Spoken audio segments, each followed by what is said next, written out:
आर्थिक सहयोग कर रहे थे, कोई यहाँ आकर के सहयोग कर रहे थे, उन सब लोगों को दबाने के लिए उनकी प्रोफाइल टटोली जा रही है, उनके देखे जा रहे हैं कि कहाँ उनकी पकड़ा जा सकता है, कहाँ उनको दबाया जा सकता है। उनके होटल को नोटिस दिया है, हमारे प्रधान जी है बच्चों के, उनको परेशान कर रहे हैं।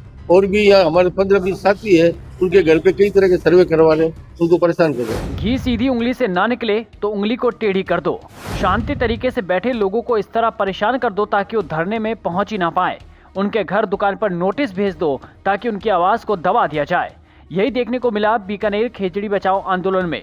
दरअसल साधु संतों ने खेजड़ी आंदोलन के 10वें दिन आरोप लगाया कि जो आंदोलनकारी खेजड़ी महापड़ाव में जुड़ रहे हैं उनको प्रशासन द्वारा परेशान किया जा रहा है, उनको नोटिस तक भेजे जा रहे हैं। उनकी इस हरकतों को खेजड़ी आंदोलन के संयोजक पारसराम बिश्नोई ने निंदनीय बताते हुए सख्त चेतावनी दी।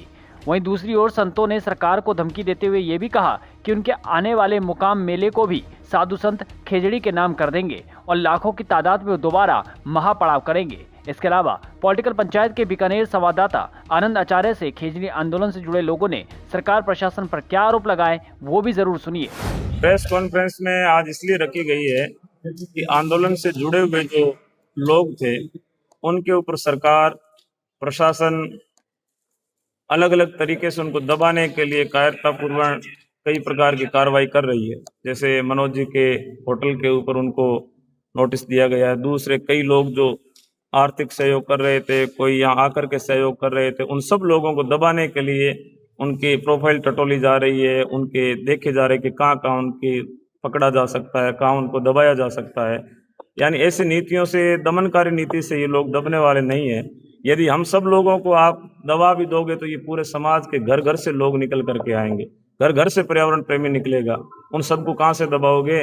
और अब तो आगे मुकाम का मेला आ रहा है और अब की बार मुकाम का मेला हम खेजड़ियों के नाम ही कर देंगे, क्योंकि हमने जब शुरुआत की थी तभी कह दिया था कि मेला अब की बार हमेशा एकादशी से शुरू होता है, लेकिन अब की बार मेला प्रतिपदा को शुरू हो गया था और 15 दिन हो गए यहाँ चल रहा है। लेकिन अब ये मेला अपने उफान पे आएगा और जब इतने उफान पे लोग आ जाएंगे तो फिर शहर की व्यवस्थाओं का क्या होगा। इसलिए प्रशासन को सोच लेना चाहिए और हमारी वाजिब सी मांग है उसको मान करके और जल्दी से जल्दी जो है इसके ऊपर निर्णय देना चाहिए। प्रशासन का ये कहना है कि संत जयपुर गए थे तो ये संतुष्ट होकर वापस आए थे। आखिर अगले दिन ऐसा क्या हुआ कि संतों को ये निर्णय करना पड़ा? जयपुर वाले में जो संभागीय आयुक्त ने पत्र दिया था, ये पत्र भेजा था एक बीकानेर जिला कलेक्टर को संबोधित करते हुए प्रतिलिपि भेजी गई थी रेवेन्यू सेक्रेटरी को, और वो कहा गया कि रेवेन्यू सेक्रेटरी के ऑफिस से कल जो है सोमवार होगा, वर्किंग डे होगा और पूरे जिला कलेक्टर्स को रेवेन्यू सेक्रेटरी भेज देगा। लेकिन हमने सोमवार को दिन भर इंतजार किया, कोई रेवेन्यू सेक्रेटरी के द्वारा पत्र दूसरे जिला कलेक्टर को नहीं भेजा गया तो हमने धरने पे आकर के जो चीजें थी वो बता। 5-7 दिन पहले हजारों की संख्या में यहाँ पर भीड़ मौजूद है। हाँ जी, अभी पिछले 2 दिनों से देख रहे हैं कि बहुत ही कम संख्या में लोग रहे हैं। क्या अभी हमने लोगों को ज्यादा आग्रह नहीं किया है क्योंकि मेला आगे आ रहा है। अभी एक बार हम इंतजार कर रहे हैं और यदि नहीं मानेंगे तो भीड़ तो ये कई गुना में मल्टीप्लाई होने वाली। आपकी समिति ये भी कह रही है कि इस बार 5-7 दिनों का सामान लेकर आए, रजाई बिस्तर कपड़े। बिल्कुल, अब की बार तो सब अपनी अपनी व्यवस्था लेके ही आएंगे और इसी आग्रह के साथ में आएंगे कि सरकार चाहती है कि पर्यावरण प्रेमी झुक जाए तो झुकने वाले नहीं है। आगे सरकार को मानना। अगर कोई बात बने तो आपकी एक लाइन की मांग क्या है?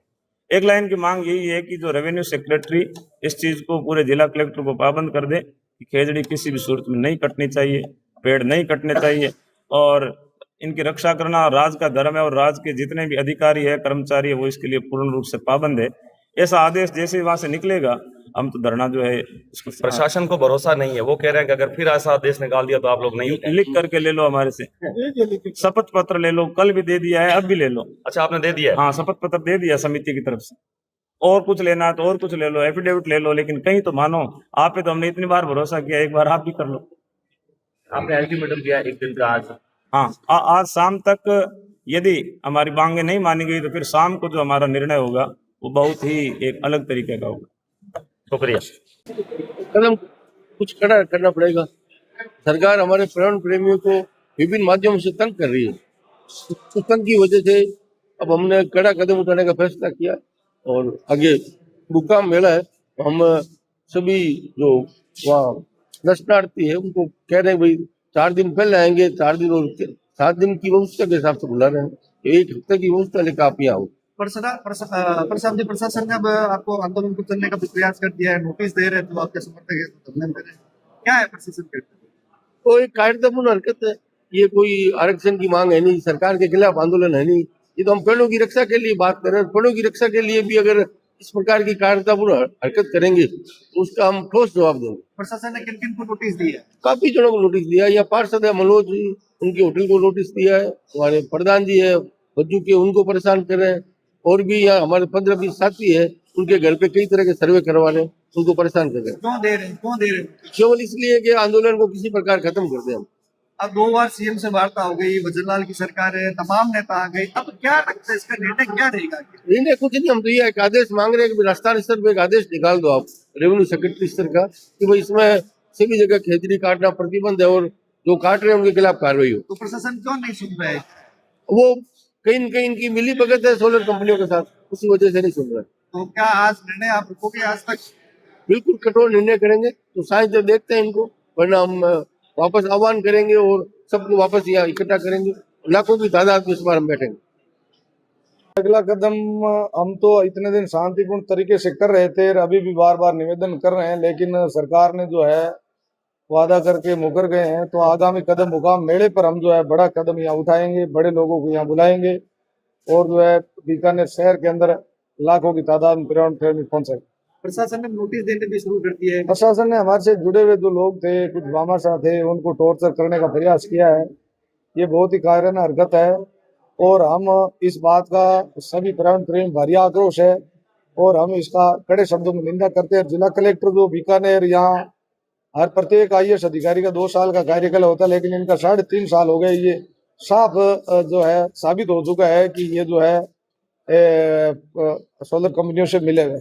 रविंद्र सिंह भाटी आ गए, हरीश चौधरी आ गए, तमाम नेता आ गए, अब हनुमान बेनीवाल नहीं है, क्या लगता है? हनुमान जी भी आएंगे, लोकसभा चल रही थी, वो बिजी है और फ्री होंगे तो जरूर वो समय मिलते ही वो जो है हमारे साथ आएंगे। क्या लगता है कि उनके आने से कोई धरना को कोई गति मिल सकती है? जरूर मजबूती तो मिलेगी। वर्तमान में वो लोकसभा सांसद है और उनके पीछे राजस्थान के अंदर काफी जो है लड़ने वाले लोग हैं, तो हमें मजबूती मिलेगी। परमाणु बम की जरूरत है, यानी कि मानते हैं आप? हाँ, वो जब सेना थक जाती है तो लास्ट में परमाणु बम का हथियार किया जाता है, तो हमने उनको रिजर्व रख रखा है, तो जब भी जरूरत पड़ेगी तुरंत उनको तो बुला लिया जाए।